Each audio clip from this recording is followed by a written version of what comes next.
Video के intro में ज्यादा कुछ बोलने की जरूरत नहीं है, ये दूसरा हिस्सा है।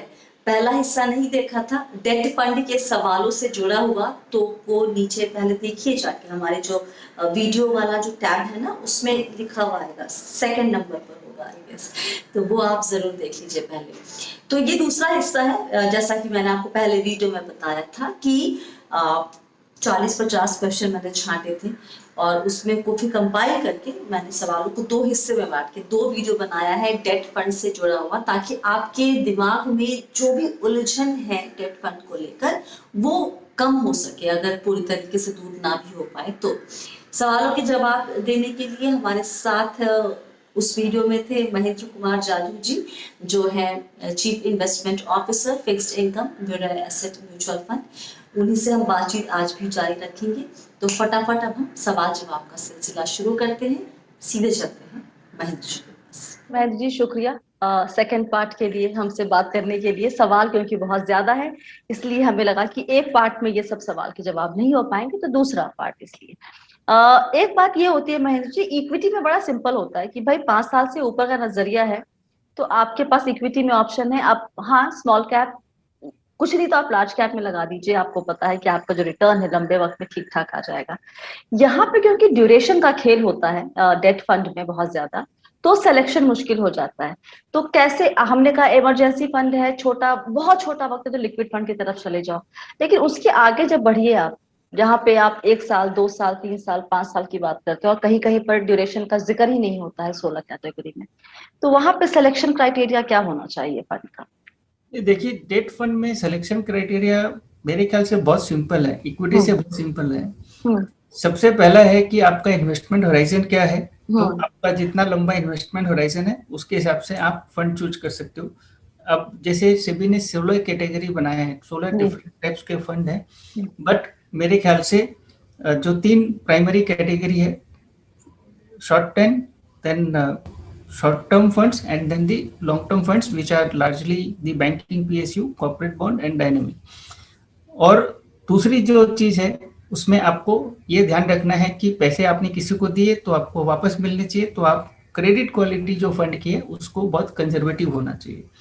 इंटरेस्ट रेट वॉलेटाइल होंगे, एनएवी ऊपर नीचे जाएगा, उसमें डरने की जरूरत नहीं है। आप एक पूरा इंटरेस्ट रेट साइकिल इन्वेस्टेड रहोगे, इंटरेस्ट रेट 6 से चालू होगा, 9 चाहे 10 चाहे, घूम के वापस 6 आएगा। इंडिया एज ए कंट्री आप देखो 15 साल पहले 10 ईयर यील्ड 15% था, आज 6% हो गया। तो स्ट्रक्चरली इंडिया इज इम्प्रूविंग और सारे दुनिया में इंटरेस्ट रेट 0 के आसपास है। इंडिया के फंडामेंटल्स इंप्रूव होते रहे तो आगे पीछे हमको भी और उसी तरफ बढ़ना है। सो बहुत सिंपल है कि आप लॉन्ग टर्म इन्वेस्टमेंट होराइजन रखो, सेफ्टी कीप इन माइंड। तो अब उसमें आपको सिर्फ 3 ऑप्शन है, जो एक बोलते हैं इमरजेंसी फंड्स या very short term and long term. Short term है तो आप शॉर्ट टर्म फंड चूज करो, लॉन्ग टर्म है तो आप banking PSU, corporate bond fund और डायनेमिक के बीच में एलोकेशन थोड़ा थोड़ा सब में रखो। और आपको इमरजेंसी के लिए पैसा चाहिए या जो भी आपके इमरजेंसी फंड है उसको लिक्विड फंड में रखिए। It is as simple as that, इसमें कोई कॉम्प्लिकेशन नहीं है। एक सवाल है कश्यप व्यास जी का, 25 साल की उम्र है, जानना चाहते हैं कि क्या मुझे अपने पोर्टफोलियो में डेट फंड ऐड करने की जरूरत है। यहाँ पे उन्होंने हालांकि कुछ भी ये नहीं लिखा है कि ये कितने ड्यूरेशन के लिए, तो क्या अगर मान लीजिए कि ड्यूरेशन नहीं भी मालूम है हमें, तो भी किसी 25 या उस एज ब्रैकेट में पोर्टफोलियो में डेट फंड की जगह होती है या फिर नहीं होती है? देखिए, अभी 25 साल के एज में उनको अपने फ्यूचर पे कितना कॉन्फिडेंस है उसके हिसाब से मेरे ख्याल से 25 साल की उस उम्र में जब उनके सामने सारी उम्र पड़ी है, उनकी इनकम ग्रो होने वाली है एक्सपोनेंशियली, उन्हें तो अभी लोन लेना चाहिए और अपना घर खरीदे और इस तरह के एसेट बनाए लेवरेज में, क्योंकि लॉन्ग टर्म में शायद उनको एसेट में ज़्यादा अप्रिसिएशन होगा। तो मेरे ख्याल से अभी इस एज में उनको डेट पे इतना ज़्यादा फोकस नहीं करना चाहिए। ऑफ कोर्स इमरजेंसी फंड जो भी चाहिए, एक मिनिमम है उतना उनको रखना चाहिए। बट ये बड़ा ऑड है मेरे लिए बोलना है जो डेट फंड मैनेजर, बट मुझे लगता है एज में उन्हें अपना फ्यूचर एसेट्स बनाना चाहिए और उनको उस टाइप के एसेट क्लासेस में जाना चाहिए। महेंद्र जी, अगर डेट फंड से पैसे निकालने हैं तो कितना दिन लगता है अकाउंट में पैसा आने में, वक्त कितना लगता है? 24 घंटे लगते हैं। और आप आज जैसे आज रिडम्पशन डालो तो दूसरे दिन सुबह आपके बैंक अकाउंट में पैसे आ जाएंगे। और दूसरी जो एक ब्यूटी है डेट फंड्स की कि पैसे आपके सीधे बैंक अकाउंट में आएंगे। तो ये one of the most liquid option है डेट करने के लिए। ओके, ये सवाल मैंने क्यों पूछा आपसे, कई लोग और खुद मैं अपना इमरजेंसी फंड का जो पैसा है वो मेरे सेविंग अकाउंट में, 2 बैंक अकाउंट है तो दूसरे वाले में रख देती हूँ, उसको छूना नहीं है। क्योंकि मुझे लगता है कि जब इमरजेंसी आएगी तो मैं एक दिन का इंतजार क्यों करूं, मतलब मेरे पास एक्सेस तुरंत होना चाहिए मेरे पैसे का। सो ये थॉट प्रोसेस मेरे साथ कई और लोगों का भी है। आपकी राय क्या है इस पर? देखिए, मतलब अब बैंक में भी इमरजेंसी रात को आ गई तो आप एटीएम से कितना पैसा निकाल सकते हो, ऐसा मतलब मेरे को नहीं लगता कि इतना ज्यादा सोचना चाहिए। ये मतलब देखिए, डेट फंड के बारे में इंफॉर्मेशन अंडरस्टैंडिंग थोड़ी कम है। ये अभी आप 10 साल पहले 15 साल पहले देखो तो लोग इक्विटी फंड में भी वैसा ही सोचते थे। तो समय के साथ जैसे जैसे मार्केट होगा अंडरस्टैंडिंग बढ़ेगी। आपको ये लगता है कि मुझे हो सकता है दूसरे दिन सुबह पैसा मिले, मैं उतना भी वेट नहीं कर सकता। तो वैसा सिचुएशन यदि है तो आप उसके केस में ये देखिए कि अब मेरा इमरजेंसी मान लो 3 साल नहीं आया तो मेरा रिस्क रिटर्न ट्रेड ऑफ क्या है। आई थिंक ये बहुत सिंपल चीज है कि यदि मुझे सेविंग्स फंड में फॉर एग्जांपल 2.5% रिटर्न मिलती है और म्यूचुअल फंड में 3-3.5% मिलता है लिक्विड फंड में आज का जो सिचुएशन है, और मेरे को 3 साल इमरजेंसी नहीं आई तो मैं 1 साल का रिटर्न तो ऐसे ही खो दिया। 1% का मैं यदि 3 साल का पकड़ू तो ये कितना आपको अल्ट्रा कंजर्वेटिव होना और कितना आपको प्रैक्टिकल होना है इसके ऊपर डिपेंड करता है। ओके, एक सवाल है कि 50 साल की उम्र है, मकरंद जी का सवाल है ये। 50 साल की उम्र है और अर्निंग मेंबर है अपने घर के, वो 10 साल बचे हैं रिटायरमेंट में। उन्हें डेट फंड में निवेश करना चाहिए या फिर उनके लिए हाइब्रिड फंड, एग्रेसिव फंड ज्यादा बेहतर है compare to debt fund? Mahendra ji देखिए, अब अगेन इनका स्पेसिफिक सिचुएशन क्या है, उनकी सेविंग्स पोजीशन क्या है, उनके रिसोर्सेज क्या है, लाइबिलिटीज क्या है, ये सारी चीजें उनको देखनी चाहिए। But between debt fund and hybrid fund again मैं बोलूंगा उनको हाइब्रिड फंड नहीं सोचना चाहिए। उनको ये सोचना चाहिए मेरा कितना पैसा, मुझे कितना परसेंट इक्विटी में डालना है, कितना परसेंट डेट में डालना है। जो आपका इक्विटी में एलोकेशन है वो आप डायरेक्ट इक्विटी फंड में डालो, जो आपका एलोकेशन डेट फंड में है वो डायरेक्ट डेट फंड में डालो। देखो, डेट फंड में एक्सपेंसेस कम होते हैं तो आपका नेट रिटर्न ज्यादा होता है। हाइब्रिड में जाते हो वो आपको एक सेंस ऑफ सिक्योरिटी देता है कि ऐसा वोलेटिलिटी कम है। बट आई थिंक आप प्योर एसेट क्लास में जाओ, pure equity fund and pure debt fund in the proportion that you want, that will be better. Okay, Shailesh Jain ji जानना चाहते हैं 8 से 10 महीने बाद शादी का पैसा चाहिए, अभी कुछ पैसा पड़ा हुआ है, डेट में डाल दे या फिर उसे इक्विटी में? इक्विटी में तो खैर कतई नहीं लेकिन 8 से 10 महीना एकदम क्लियर कट सामने आपका टाइम फ्रेम है, आपका लक्ष्य आपको किस लिए चाहिए वही पता है। बेस्टेस्ट कैटेगरी डेट फंड में? देखिए, 8 से 10 महीने का पैसा है तो लिक्विड और अल्ट्रा शॉर्ट टर्म के बीच में कहीं डाल दें। शादी का पैसा है उसमें रिस्क नहीं लेनी चाहिए। इक्विटी मार्केट का पता नहीं कब कैसी सिचुएशन आए, तो मेरा ख्याल है कि वहां पर उनको किसी भी तरह के जोखिम नहीं उठाना चाहिए। लिक्विड फंड बहुत ज्यादा उनको, वो तो अल्ट्रा शॉर्ट टर्म फंड उसके ऊपर नहीं जाना चाहिए। तो 8 से 10 महीने के लिए अगर आप बहुत क्लियर हैं चाहिए पैसा तो आपको जोखिम नहीं लेना है। एक सवाल नहीं, ये कमेंट है अनिमेश आनंद जी का।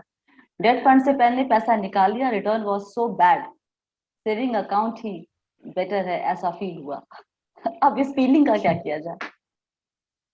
मैंने तो जैसे बताया कि एक्सपीरियंस जो है वो कई लोगों का इस तरह से होता है, और वो इसलिए होता है कि उनको बराबर समझ नहीं होती है।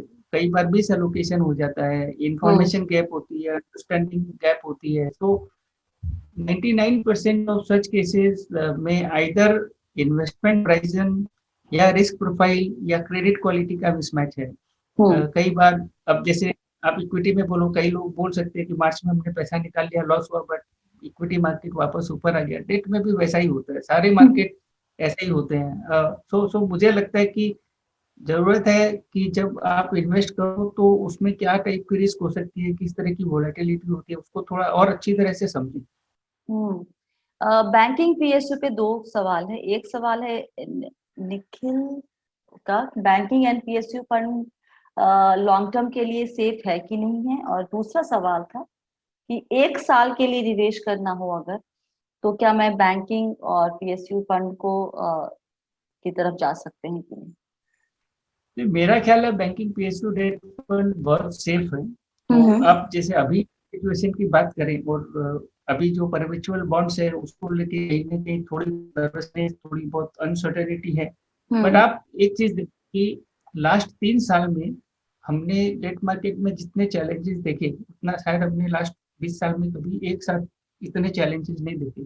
जी। लेकिन उसके बाद भी आप डेट फंड्स की रिटर्न देखो और debt funds are still giving very good return.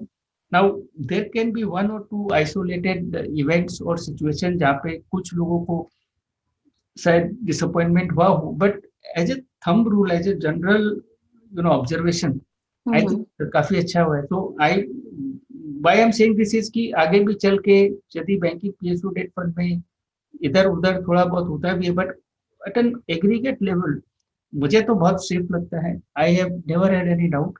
और 1 साल का जहाँ तक सवाल है इन्वेस्टमेंट होराइजन का, मुझे लगता है वो उनको थोड़ा सोचना चाहिए। मेरा पर्सनल व्यू है कि 3 साल से ऊपर का इन्वेस्टमेंट होराइजन हो तो इस टाइप के फंड अच्छे होते हैं। उसके नीचे वॉलेटिलिटी हो सकती है, इफ इज लकी 1 साल बाद इन्वायरमेंट अच्छा रहा तो he may get out with good return, but he should be careful. Subodh Taneja ही जानना चाहते हैं कि अगर लॉन्ग रन में इक्विटी मार्केट ही रिटर्न अच्छा बेहतर देता है तो फिर हम डेट की तरफ जाएं क्यों? क्या सिर्फ और सिर्फ शॉर्ट टर्म ड्यूरेशन के लिहाज से हम पार्किंग के लिहाज से डेट फंड को देखें? नहीं, ये मैंने पहले भी बताया कि इक्विटी में रिटर्न सबसे ज्यादा आती है, is no doubt, historically we have seen that. But उसका यदि आप 100% पैसा इक्विटी में डाल रहे हो या आप risk taking ability 100%, why not. But practically speaking कोई भी आदमी अपना 100% तो इक्विटी में डालेगा नहीं। और फिर आप ये जब कंपैरिजन करते हो तो आप डेट और इक्विटी में क्यों करते हो, आप फिर गोल्ड और प्रॉपर्टी से भी करो। तो इसका मतलब न किसी को गोल्ड खरीदना चाहिए, ना प्रॉपर्टी लेनी चाहिए, ना डेट डालना चाहिए, जितना पैसे इक्विटी में डाल दो। तो there is a concept called portfolio diversification, portfolio construction, और उसमें डिफरेंट एसेट क्लासेस में आप एलोकेशन करते हो to reduce the volatility in portfolio, to save yourself की एक कभी जैसे अभी 5 साल से प्रॉपर्टी में रिटर्न नहीं है तो काफी लोगों ने जो सारा पैसा प्रॉपर्टी में डाला उनको डिसअपॉइंटमेंट है। So I think from a scientific approach to investing, diversification, allocation, उसके हिसाब से return is one criteria, return is not the only criteria. Otherwise सारे समझदार लोग दुनिया का सारा पैसा इक्विटी मार्केट में होता है। महेंद्र जी, ये बात बताइए, इतनी 16 कैटेगरी में 16 कैटेगरी रिटेल निवेशक के लिए नहीं है। ऑफ कोर्स वो कंफ्यूज होगा, आप कितना भी उसे समझाने की कोशिश करें, क्योंकि जो टर्म्स यूज करते हैं, जार्गन्स होते हैं, उनको समझ में नहीं आते। तो ऐसा कुछ कर सकते हैं कि रिटेल निवेशक ये ड्यूरेशन है और ये कैटेगरी, ये 3-4 कैटेगरी है, वहीं तक रहो सीमित, हर चीज में एक्सप्लोर करने की जरूरत नहीं है, हर चीज तुम्हारे लिए शायद नहीं। जी बिल्कुल, मैंने तो आपको बताया कि एक होता है इमरजेंसी फंड और वेरी शॉर्ट फंड, एक होता है 2 से 3 साल के पैसे और एक 3 से 5 साल के पैसे या 5 साल के पैसे। 3 primary categories, liquid funds, short term funds and then banking PSU and corporate bond funds. आपका जो 3 से 6 महीने का पैसा है लिक्विड फंड में, 2 से 3 साल का पैसा वो शॉर्ट टर्म फंड में, और 3 से 5 साल या उससे ज्यादा का पैसा है divide it between banking PSU and corporate bond fund. बहुत सिंपल है। और बाकी जो कैटेगरीज हैं, there is a legacy factor behind that. उसके पहले 40 तरह के फंड थे, फ्लोटिंग रेट फंड है, मीडियम टर्म फंड है, तो वो बहुत टेक्निकल इंस्टीट्यूशनल इन्वेस्टर्स के लिए बहुत स्पेसिफिक एलोकेशन होती है। But there is a lot of overlap between this funds की। सारे फंड्स में काफी तरह की कॉमन फैक्टर्स होते हैं, कॉमन सिक्योरिटीज होते हैं, तो इसलिए आई थिंक वो नैरो डाउन कर सकते हैं 4 में और उसके हिसाब से फिर इन्वेस्ट कर सकते हैं। बहुत बहुत शुक्रिया महेंद्र जी, पेशेंटली सभी सवालों के जवाब देने के लिए। और मुझे यकीन है कि अगर आपने इन दोनों हिस्सों को सुना है कायदे से, तो आपके बहुत सारे सवालों के जवाब आपको मिल जाएंगे और अब आप डेट फंड में आंख बंद करके किसी के भी कहने पे निवेश नहीं करेंगे। तो लेकिन सवाल और भी हो सकते हैं, है ना, थोड़ी ना ऐसा है कि सारे सवाल के जवाब थोड़ी दे पाएंगे हम। तो सवाल जो बचे हुए हैं हम आपके दिमाग में, और वो फटाफट नीचे कमेंट कर दीजिए। वीडियो अच्छा लगा है तो लाइक कीजिएगा और शेयर कीजिएगा, और ध्यान रखिएगा कि आप हैं मेरे यानी स्वाति के साथ, और हम सब हैं बहुत ही सावधानी और समझदारी के साथ अमीर बनने के सफर पर। आप सभी को बहुत सारा प्यार और दुलार। Stay blessed, healthy and be wealthy.